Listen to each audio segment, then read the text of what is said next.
So we're here at the Trinity Bayview Eco Cabin, and we have a wood burning hot tub, a cold plunge down in the river, and our tiny house.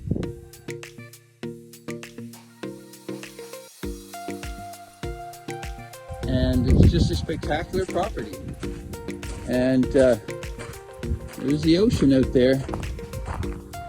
So, and the Skirwing Trail is just down beyond the trees.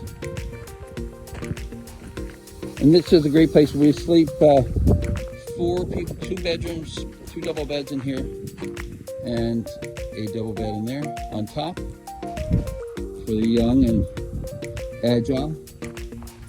Have a great day.